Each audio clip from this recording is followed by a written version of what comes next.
Selain itu, ada bakteri H. pylori yang menyebar melalui pernapasan. Bakteri tersebut dikatakan dapat menyebabkan gangguan lambung. Tidak hanya itu, ada mikroorganisme dan kotoran yang berada di mulut. Contoh bukti hadis Nabi Shallallahu Alaihi Wasallam sebagai sumber ilmu pengetahuan, salah satunya yaitu khasiat zaitun. Nabi bersabda, "Kulu zaita wa dahinu bihi fa innahu min hasyaratin mubarakah." Yang artinya, makanlah zaitun atau sebagai lauk bersama roti dan berminyaklah dengannya. Sesungguhnya ia berasal dari pohon yang berkah. Fakta ilmiahnya, hadis Nabi ini diriwayatkan oleh At-Tirmidzi dalam sunahnya atau kitab Al-Adhimah. Dalam hadis ini menjelaskan bahwa buah zaitun dan minyaknya memiliki khasiat dan juga berasal dari pohon yang berkah. Zaitun atau sebagai buah dan minyak zaitun telah disebutkan dalam Al-Quran sebanyak 7 kali. Pohon zaitun sudah dikenal sejak peradaban kuno sebagai salah satu tumbuhan minyak terpenting. Riset terbaru membuktikan bahwa kandungan asam lemak minyak zaitun sangat sedikit sekali, bahkan lemak yang dikandungnya bukanlah lemak yang mengenyangkan.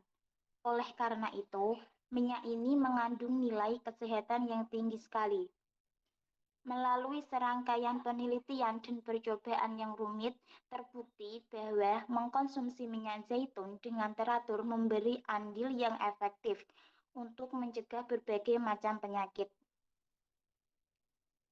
Kesimpulan dari pemaparan makalah di atas adalah hadis yang merupakan manifestasi perkataan atau qauli, perbuatan atau fi'li, dan pengakuan atau takriri dari baginda Nabi Muhammad SAW 14 abad yang silam mengandung kajian saintifik yang sangat mendalam dan bermanfaat bagi kehidupan. Memiliki rahasia-rahasia yang baru bisa diketahui pada abad modern ini. Hadis yang dimaksud adalah hadis yang berkaitan erat dengan kehidupan sehari-hari, meliputi makanan, minuman, kesehatan, dan tidur.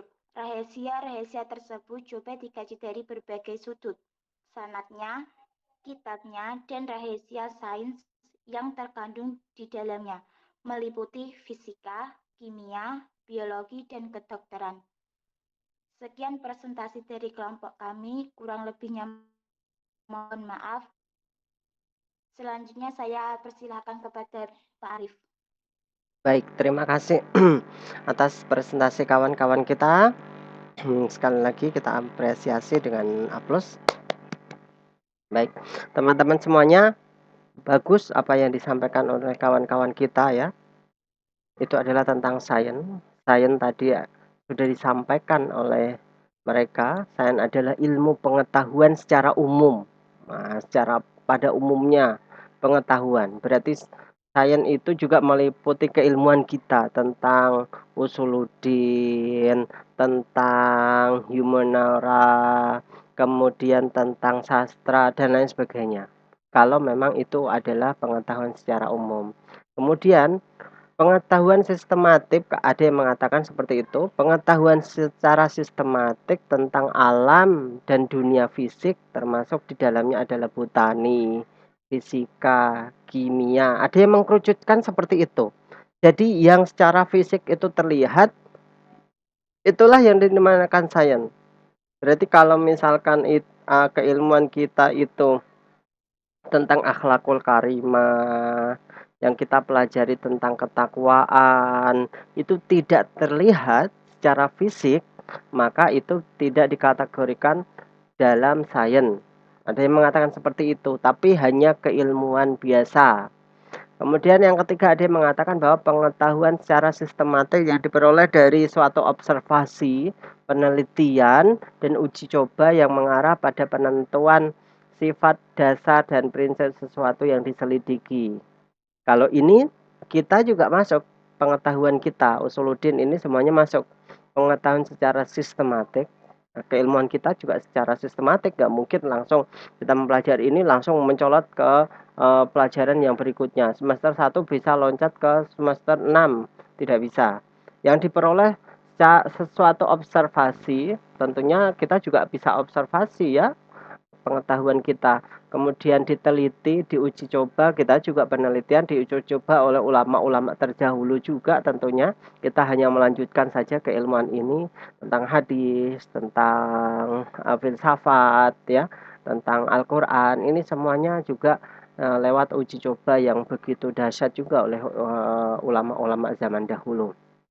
Baik itu teman-teman semuanya tentang sains, banyak pendapat, ada yang sekali lagi ada yang mengatakan bahwa secara fisik itu bisa dilihat itu adalah sains, yang bisa dibuktikan, bisa diteliti itu adalah sains, tapi kalau memang tidak bisa diteliti itu hanya ya pengetahuan ilmu biasa.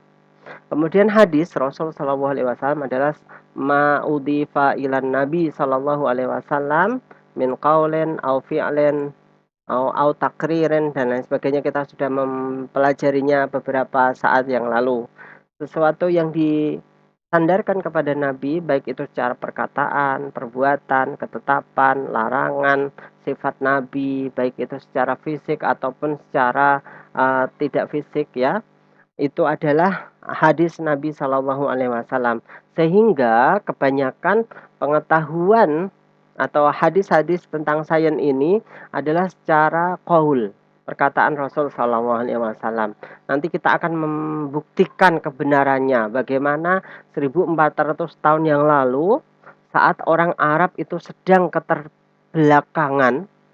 Antum bisa membayangkan orang zaman dahulu 1400 tahun yang lalu, Arab Saudi itu seperti apa? Orang Arab pada umumnya itu seperti apa? Kalau kita berbicara tentang Arab, teman-teman semuanya, jangan sampai kita ibaratkan Arab sekarang. Yang berbahasa Arab sekarang banyak memang. Negeri Arab yang berbahasa Arab sekarang banyak. Ada Mesir itu juga Arab, ya. Mesir itu adalah Afrika. Ya, Afrika tentunya tidak mungkin kita kategorikan Arab yang asli, tapi Arab yang musta'arib namanya, Arab yang diarabisasikan, bukan Arab asli. Arab asli itu apa? Yang meliputi sekarang Kerajaan Saudi Arabia, Republik Arab Yaman, kemudian UAE, Uni Emirat Arab, ya. Kemudian Abu Dhabi termasuk itu ya, Qatar, kemudian Emirat itu termasuk UAE. Kemudian Oman ya, kemudian Bahrain. Itu saja. 5 negara itu yang kita katakan sebagai Arab yang asli. 1400 tahun yang lalu, jangankan orang-orang luar Arab, yang namanya Persia ya atau Romawi ingin melirik Arab itu loh ya nggak ada yang mau. Udah terbelakang orang-orangnya, saling serang satu sama lain tentang suku, tentang perempuan, tentang hal-hal yang sedikit langsung saling serang, saling bunuh, ya. Yang kalah menjadi tawanan dan lain sebagainya, menjadi budak. Itu yang terjadi pada kebodohan yang Arab. Bahkan mereka pun dalam sesembahan itu nggak matching-matching amat, ya. Kalau misalkan orang orang Persia itu menyembah api, api kan keren ya. Kalau misalkan orang Persia itu menyembah, apa namanya, Samson, matahari, itu keren. Kalau orang Romawi itu menyembah ini, menyembah ya Allah Isa Al-Masih sebagai Tuhan mereka, Yesus Kristus sebagai Tuhan mereka, itu keren, ya kan. Tapi nggak keren orang Arab ini, sesembahan mereka apa? Berhala, benda yang mati, yang dijadikan sendiri, kadang dijadikan dari, batu, kadang ada yang terbuat dari makanan berupa gandum, dikemas, dibentuk ya, kemudian di oven sendiri, jadilah patung. Patung itu disembah ketika waktu mereka itu lapar, "Wahai dewaku, mohon maaf saya akan memakanmu karena saya lapar, izinkan saya memakanmu." Itu dewanya sendiri dimakan-makan sendiri, nggak keren banget lah. Nah, inilah yang terjadi pada mereka. Mereka juga terbelakang dengan secara pemikiran. Apa yang terjadi? Mereka nggak ada yang bisa maju, peradaban mereka nggak maju. Rumah-rumah mereka pun kotak-kotak seperti itu, yang lusuh sekali, yang kadang tertiup angin gurun, badai pasir, terhempas ke sana kemari. Bahkan ada yang mereka itu menjadi Arab yang nomaden, Arab yang badui, ya, pindah-pindah. Setelah mereka pindah ke sini, pindah ke situ lagi, pindah ke sana lagi dan lain sebagainya. Itu yang terjadi pada orang-orang Arab terdahulu. Dalam segi perkawinan, setelah mereka mempunyai anak, juga mereka akan membunuh anaknya sendiri yang perempuan karena merasa kenapa saya harus melahirkan anak perempuan, di mana anak perempuan itu nggak ada gunanya nanti ketika waktu saya besarkan nanti. Paling juga diambil orang lain. Kemudian apa gunanya untuk saya? Nggak ada kebanggaannya sama sekali. Itu yang terjadi pada orang-orang Arab terdahulu. Sehingga disinilah Rasul Shallallahu Alaihi Wasallam datang, teman-teman semuanya, menawarkan ketuhanan yang baru, keesaan yang baru, akidah yang baru, filsafat yang baru, keilmuan yang baru, semuanya serba baru. Tuhan yang baru juga. Ini luar biasa. Mengubah tatanan Arab yang awalnya bodoh menjadi pintar. Mengubah awalnya tidak mau membaca dan menulis, mereka adalah kebanyakan adalah al-ummi, orang-orang yang tidak bisa membaca dan menulis. Akhirnya Rasul Shallallahu Alaihi Wasallam menganjurkan mereka baca dan tulis. Setiap ada tawanan perang, mereka dikasih kesempatan kamu ngajar penduduk-penduduk kami atau kamu minta tebusan. Kalau kamu ada tebusan silahkan bayar tebusannya. Keluarga kamu suruh aja ke sini minta tebusan. Kalau kamu ada uang, kalau kamu tidak ada maka ajari anak-anakku untuk baca dan tulis. Ini yang terjadi, merubah tatanan penduduk Madinah sehingga Madinah ini berubahlah menjadi negara yang besar perlahan tapi pasti. Sehingga seluruh jazirah Arab bisa dikuasai dari Yaman, Qatar, Emirat, Kuwait, dan lain sebagainya. Semuanya bisa dikuasai, baru setelah itu beranjak kepada negara-negara yang lain. Sekaliber Persia yang dulunya itu besarnya dari mulai membentang dari mulai Irak, Iran, Afghanistan, Uzbekistan, Turkmenistan sampai ke negeri Rusia besar sekali. Ini sepertiga dari dunia itu dikuasai oleh Persia semuanya, teman-teman semuanya. Bisa dikuasai oleh Islam dalam waktu beberapa tahun saja. Ini luar biasa. Kemudian Romawi yang membentang dari mulai Jordania, kemudian Suriah, kemudian Lebanon, Palestina, dan Israel, 5 negara itu bisa dikuasai semuanya. Teman-teman semuanya, ini luar biasa. Bayangkan, satu orang nabi yang bisa membuat dinamika kehidupan orang Arab menjadi seperti ini. Tentu ini adalah tidak terlepas dari keilmuan yang luar biasa dari beliau. Dan beliau tidaklah mengatakan kecuali dari wahyu yang diwahyukan oleh Allah Subhanahu wa taala kepadanya. Wa ma yamtiku anil hawa. Dia tidaklah mengatakan sesuatu kecuali illa in huwa illa wahyu yuha, kecuali dari ya wahyu yang diwahyukan oleh Allah kepadanya. Dia tidak berkata dari hawa nafsunya. Apa yang dikatakannya adalah wahyu. Kemudian kalau memang itu wahyu, beberapa hadis ada yang telah mengungkap ya kehebatan sains yang sekarang bisa kita buktikan. Hadis-hadis apakah itu? Hadis pertama ya, ini berarti termasuk mukjizat dari kalam Rasul Shallallahu Alaihi Wasallam, teman-teman semuanya. Mukjizat pertama adalah laula an asyqa ala ummati la amartuhum bisiwaki inda kulli sholatin. Jika aku tidak memberatkan umatku, maka aku akan wajibkan mereka setiap sholat untuk bersiwak. Ini siwakan. Siwak itu 7.000 tahun yang lalu memang sudah ada di Mesir. Orang-orang Mesir sudah menemukannya, orang Firaun ya dan bala tentaranya itu sudah menemukannya. Namun ketika waktu zaman Nabi menjadi seorang nabi ya, orang-orang jahiliyah belum ada yang apa namanya yang bersiwakan, gigi mereka kuning-kuning dan lain sebagainya. Mengetahui hal tersebut, kemudian Rasul mensunahkan kepada kita untuk selalu siwakan, apalagi kalau misalkan itu mendekati masjid. Jangan kita sholat kemudian mulut kita itu bau, itu akan membuat kekhusyuan orang yang ada di samping kita itu terganggu. Bau bau bawang ya, bau mulut, kadang bau sate, kadang bau dan lain sebagainya, pakaiannya pun kadang bau dan lain sebagainya. Maka ini tidak disunahkan oleh Rasul Shallallahu Alaihi Wasallam. Sampai beliau mengatakan, jika aku tidak memberatkan umatku, maka aku akan wajibkan mereka untuk sholat setiap kali sholat pasti harus bersiwakan. Artinya dari hadis ini seakan-akan jatuhnya kepada wajib, seakan-akan seperti itu. Tapi di bawahnya wajib, tidak sampai wajib. Ini mandub ya, yang benar-benar disunahkan oleh Rasul Shallallahu Alaihi Wasallam. Kemudian tujuan dari siwak itu apa sih? Hikmah dari disyariatkannya siwak. Ternyata 1400 tahun kemudian baru kita ketahui ada melawan kerusakan gigi dan mulut ya. Ternyata siwak ini berbeda dari sikatan yang ada pada kita.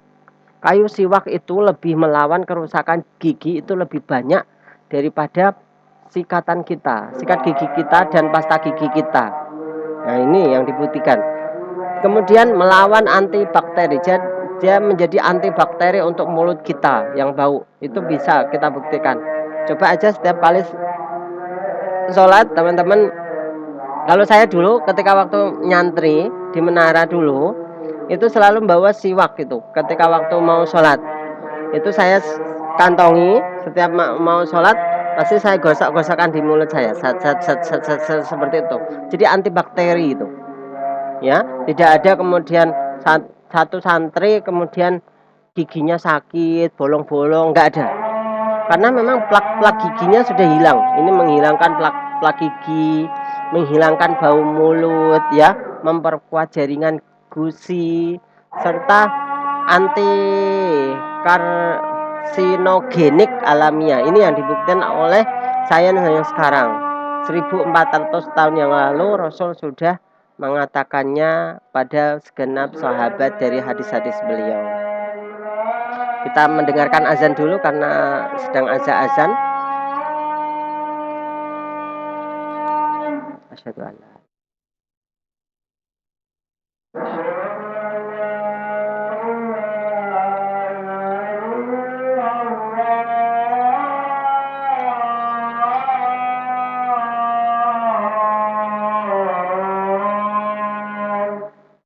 belum saya share tadi ya screenshotnya ya. Ya saya share aja.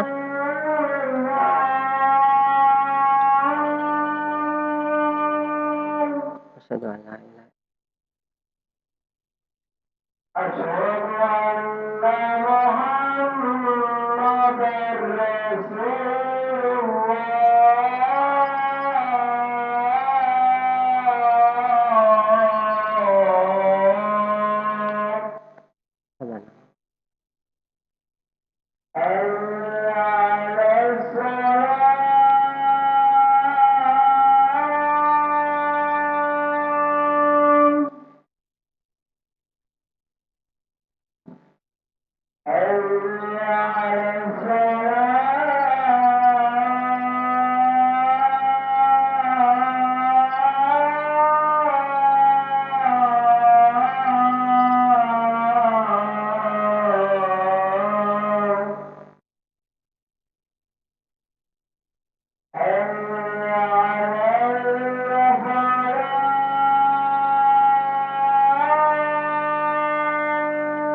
Baik, yang hadis yang kedua teman-teman semuanya. Itu sudah bisa kalian lihat dari saran saya.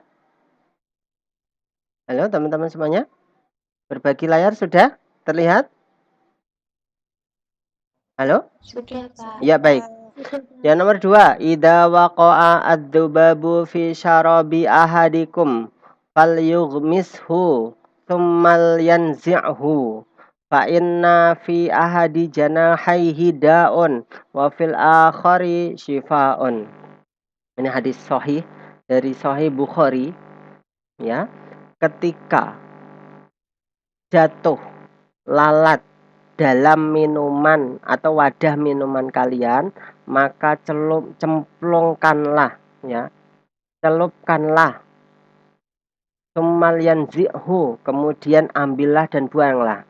Fa inna ahada janahaihi, karena sesungguhnya salah satu dari kedua sayapnya itu ada daun penyakit, dan yang lainnya ada syifaun, ada obat. Ini luar biasa teman-teman semuanya. Banyak orang yang menyaksikan, termasuk adalah ulama-ulama, itu menyaksikan tentang hadis ini. Kok Rasul kok jorok ya? Kok Rasul kok begini ya? Masa Rasul menginginkan kita agar kita menjadi manusia yang jorok? Ada lalat kan, yang harusnya lalat itu dibuang. Kemudian kita buanglah minuman itu, nggak usah kita makan atau kita minum kayak gitu. Beberapa yang ada yang menolak seperti itu. Kemudian dianggap bahwa hadis ini adalah menyalahi realitas, bahkan keilmuan kedokteran. Namun, penelitian yang dilakukan oleh tim Departemen Mikrobiologi Medis Fakultas Sains Universitas Qasim membuktikan kebenaran hadis tersebut ini di Arab. Seperti yang diketahui, lalat berjumlah di bumi ada sekitar 87.000 spesies. Oh, banyak banget ya. Faktanya, lalat, makanan dari sampah dan limbah, bahan organik mengandung bakteri, virus, mikroba, dan kuman. Lalat membawa kuman pada satu sayap dan obat dalam sayap yang lain. Penelitian diuji melakukan eksperimen, yaitu menggunakan 2 buah bejana, di mana lalat dicelupkan pada satu bejana berisi air steril sehingga sebagian sayapnya terendam. Ini terendam ya. Kemudian lalu bejana yang digunakan dalam posisi layak dimasukkan seluruh tubuhnya. Yang satu hanya satu saja. Satu bejana itu hanya dicelupke satu sayap petok. Yang satu itu seluruhnya dicelupke semuanya. Jadi dua-duanya itu dicelupke. Yang satu ternyata teman-teman semuanya, setelah beberapa hari kemudian, yang satu itu ada pembiakan yang begitu signifikan dari wadah yang hanya sebagian sayapnya saja yang dicemplungke. Yang satu itu tidak mengandung bakteri. Awalnya itu mengandung bakteri, tapi kemudian setelah itu dilawan oleh mikroba bakteri yang baik, teman-teman semuanya, sehingga tidak terjadi pembiakan yang begitu signifikan. Ini contoh seperti halnya virus corona juga demikian. Kalau seandainya orang yang sudah terkontaminasi virus corona, dia bisa diambil apanya, salah satu apanya gitu ya, darahnya atau apa, diimplantasikan kepada orang yang hidup ya, yang mau terkena ya, sehingga itu jadi imun tubuh yang luar biasa. Ini dia yang terjadi pada virus pun demikian, virus yang namanya dari lalat pun demikian itu teman-teman semuanya. Ini sudah dibuktikan oleh sains tentang keabsahan dari hadis ini. Padahal dulu orang-orang pada mensangsikan atas keberadaan hadis ini. Apakah ini hadis doif ataukah palsu ataukah dibuat-buat karena memang tidak rasional. Ya. Kemudian berikutnya nomor 3, idza khalaqa kulla insanin min bani adam ala sittina wa salasimi'atin mufassal. Sesungguhnya Allah Subhanahu wa taala itu menciptakan seluruh manusia, yaitu Bani Adam, dari 300 dengan 360 apa namanya? Mufassal itu adalah sendi yang ada di dalam tubuh kita. Mufassal itu adalah sendi. Jadi sendi kita teman-teman semuanya itu ada 360. Itu yang mengatakan siapa? 1400 yang tahun yang lalu oleh Rasulullah SAW. Padahal baru-baru ini di abad 20 sampai 21 itu baru ditemukan alat ya yang canggih untuk mendeteksi seluruh organ tubuh kita, sendi-sendi kita, baru dihitung semuanya. Kok ya sama tepat 360. Ini menunjukkan apa? Bahwa beliau itu mempunyai pengetahuan yang luar biasa, karena siapa yang mengajari beliau? Yang mengajari beliau adalah Jibril alaihissalam. Man 'allamaka wa ya Rasul. Siapa yang mengajarimu wahai Rasul? Yang mengajariku adalah Jibril. Nah, itu dia teman-teman semuanya. Kalau Jibril otomatis dari Allah Subhanahu wa taala. Kemudian berikutnya, ya. Ini tidak terlihat. Man akhoda shibran fil ardi dzulman. Barang siapa yang mengambil satu jengkal saja dari tanah orang lain dengan penuh kezoliman, ya, tawaqahu ila sab'i aradin. Maka Allah akan menyungkurkannya ke dalam 7 lapisan bumi. Yang bisa kita ambil dari dan yang bisa kita teliti dalam sains adalah sab'i aradin, 7 lapisan bumi. Lapisan ini terdiri dari, coba teman-teman lihat ada gambarnya ini. Lapisannya ada banyak sekali, nggak perlu kita jelaskan. Ada atenosfer, ada mantle, ini nggak tahu ini bahasa Inggris semuanya ya. Ada solid, ada liquid dan lain sebagainya. Ini semuanya adalah lapisan-lapisan yang diteliti oleh geologi ya, ahli geologi, sehingga dikemukakan bahwa inilah lapisan dari bumi kita. Ini sampai ke dasar bumi itu 6.378 km, sehingga tidak mungkin seorang itu bisa menembus bumi sampai menembus kota yang lain gara-gara menembus bumi untuk keseluruhannya. Nggak mungkin, tidak mungkin. Nah, disitulah kekuasaan Allah Subhanahu wa taala. Kok bisa menemukannya, Pak? Ini ahli geologi. Saya kira kita harus percaya karena ini adalah sains ya. Dan ternyata sains ini membuktikan kebenaran dari hadis Rasul Shallallahu alaihi wasallam. Padahal Rasul sudah menyampaikan 1400 tahun yang lalu, di saat orang-orang Arab masih kebodohan dalam bodoh. Andaikan orang Arab itu cerdas orang Romawi, mungkin kita mafhum ya. Wajar lah, orang Romawi kan cerdas-cerdas, maka nabinya pun ikut cerdas juga. Tapi di sini yang harus kita ketahui bahwa nabi kita itu dari orang Arab yang bodoh, sangat-sangat bodoh ketika waktu itu, sampai dikatakan sebagai orang-orang jahiliyah, orang-orang yang penuh kebodohan. Ya, karena apa? Itulah sebabnya diturunkan nabi yang diajarkan oleh Allah Subhanahu wa taala, yang dicerdaskan oleh malaikat Jibril, sehingga beliau berdakwah secara konsep keislaman dari Allah Subhanahu wa taala, langsung pencipta langit dan bumi ini, yang mengetahui aspek dari bumi, langit dan seisinya. Berikutnya, la taqumu as-sa'atu hatta ya'uda ardil Arab murawwijan wa anhara. Tidaklah ya berdiri hari kiamat nanti sampai tiba saatnya tanah Arab ini, tanah Arab yang saya sampaikan tadi meliputi Arab Saudi, Kerajaan Saudi Arabia, Yaman, Emirat, Qatar, Bahrain, dan lain sebagainya. Itu ada 6 negara itu ya.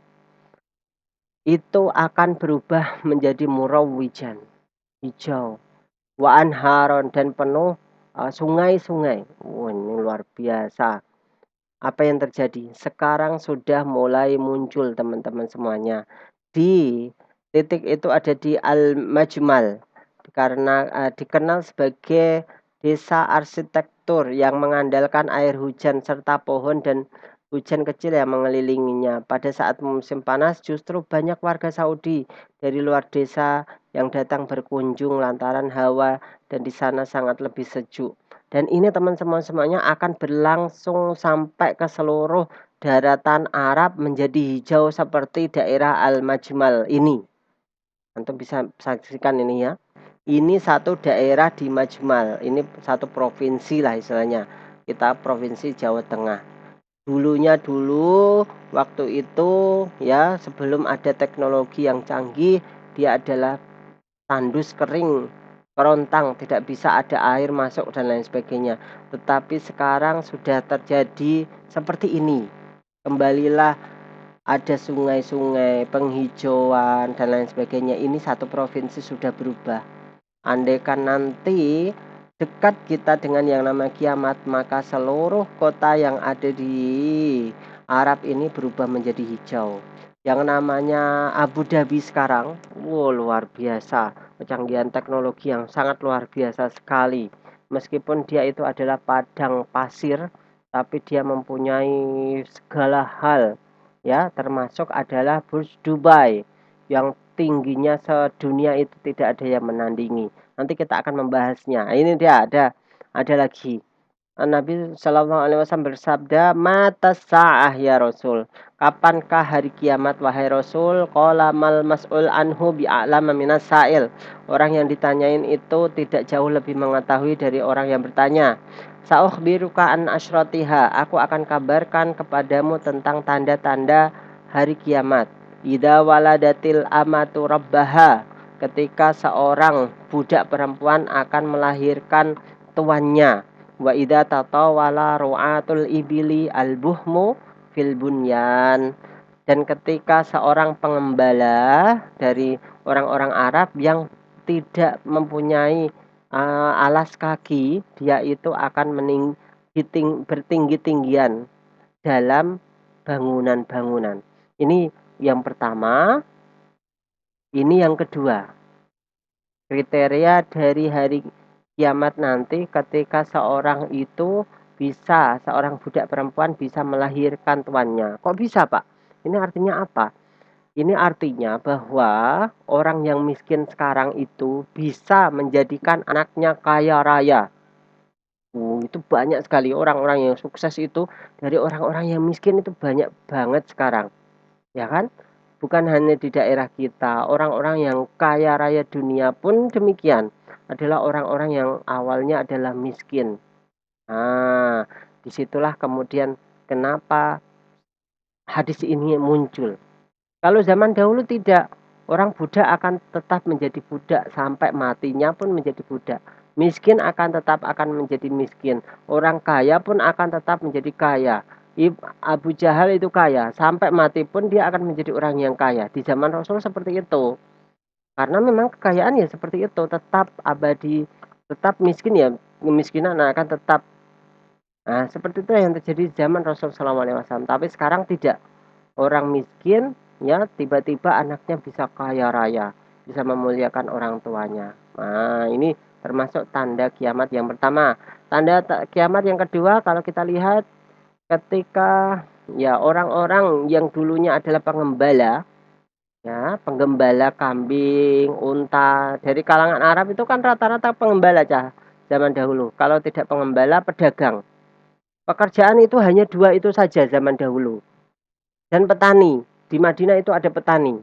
Selain pedagang, pengembala, petani. Itu tiga. Kalau di Makkah hanya ada dua itu, pengembala dan petani. Lainnya tidak ada. Ya, pedagang, ekspor impor yang kaya raya, Abu Bakar seperti halnya Abu Sufyan, Khadijah itu kaya raya, orang-orang kaya raya itu ekspor impor.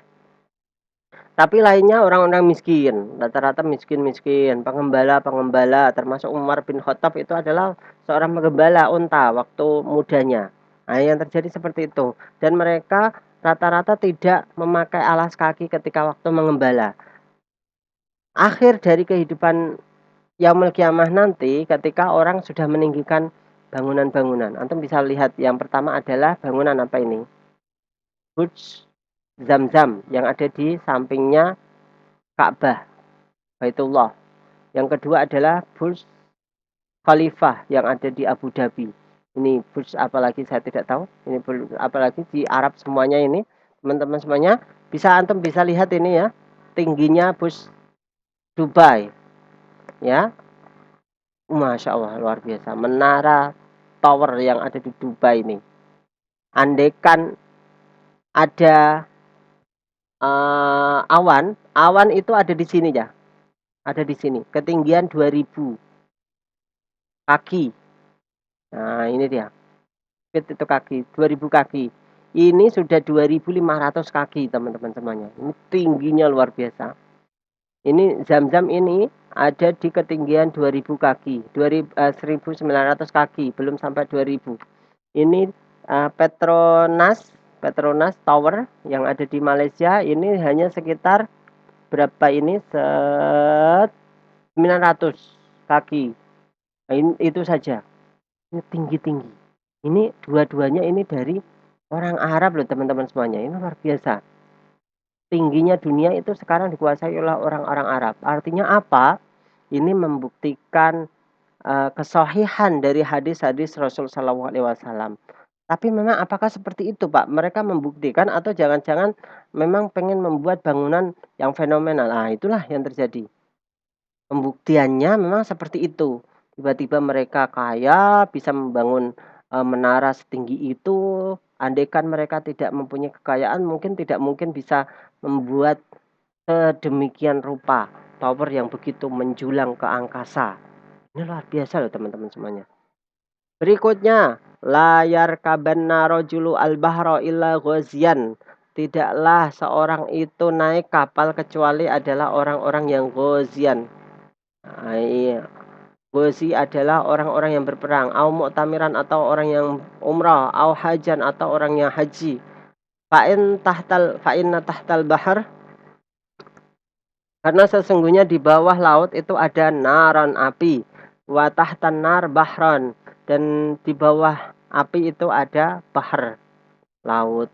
Jadi ada laut, di dalam laut itu ada api di bawah laut dan lain sebagainya. Ini dia teman-teman semuanya gambaran dari pada api yang ada di lautan. Nah, ini dia. Ada burkan, ada apa namanya ini, lava yang selalu berpijar terus meskipun itu di bawah lautan. Nah, padahal laut ini kan banyak airnya, harusnya bisa memadamkan itu. Ternyata kekuasaan Allah tidak, sampai sekarang masih ada. Dan itu Rasul tidak pernah mengunjungi tempat ini. Kok Rasul tahu? Nah, itulah menunjukkan bahwa Rasul Shallallahu Alaihi Wasallam adalah malaikat manusia yang terpilih oleh Allah Subhanahu Wa Taala. Andaikan kita tidak mungkin bisa menyampaikan hadis yang seperti ini. Andaikan dia juga seorang nabi-nabi yang ngarang, tidak mungkin bisa menyampaikan seperti ini. Nah, ini yang bisa kita ambil kesimpulan dari hadis-hadis yang saya sampaikan. Terima kasih, semoga bermanfaat ya. Kita lanjutkan dengan diskusi ilmiah. Wassalamualaikum warahmatullahi wabarakatuh. Silahkan, ada yang mau bertanya?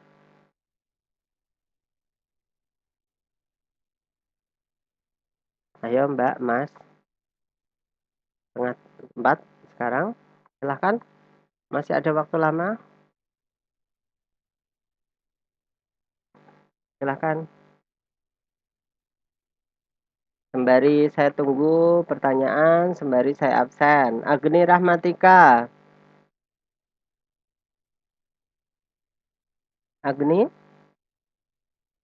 Agni Rahmatika. Allahu Akbar. Tidak menjawab ini. Ayo Anjeli. Halo? Hadiroh, Pak. Evita Hadiroh, Syifa. Pak. Nggih. Hadiroh, Pak. Agni, kamu dari mana, Mbak? Dari kamar mandi, Pak. Ya. Evita, ada? Hadiroh, Ya. Pak. Faik Nuha. Faik? Faik Nuha kemana ini juga? Faik, halo? Fitri Rahmawati. Hadiroh, Pak. Hidayati Alifa. Hadiroh, Pak. Khairiyatu. Khairiyatu. Laili.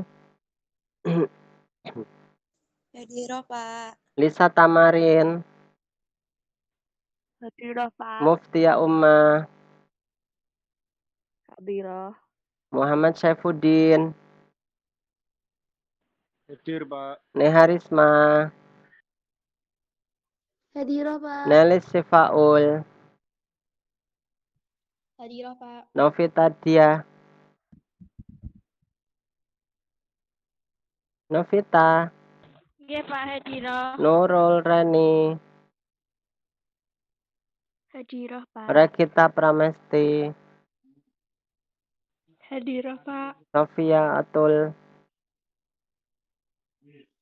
Sofia Atul,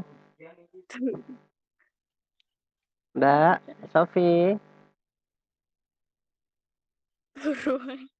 nggak ada orangnya, Allah ya Rabbi.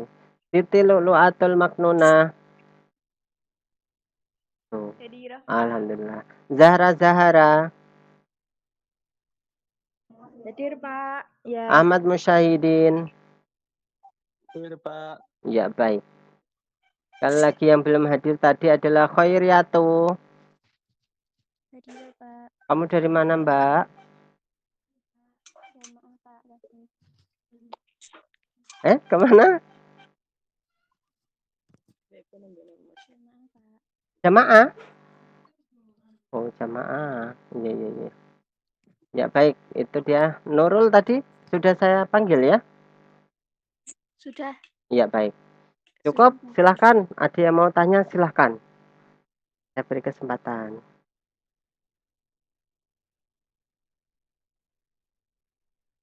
Ayo ya. Ayo, ayo, silakan, silakan. Ayo.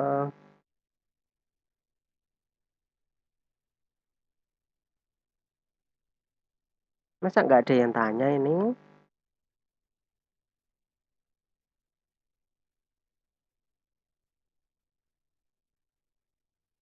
Baik, kalau memang tidak ada, sudah ini kita cukupkan penjelasan tentang hadis sains. Pak. Ya, Sudah pada jelas. ya, sudah pada jelas ya. Ya, terima kasih karena sudah pada jelas semuanya. Mari kita tutup perkuliahan kita dengan hamdalah. Alhamdulillahirabbil alamin. Wassalamualaikum warahmatullahi wabarakatuh.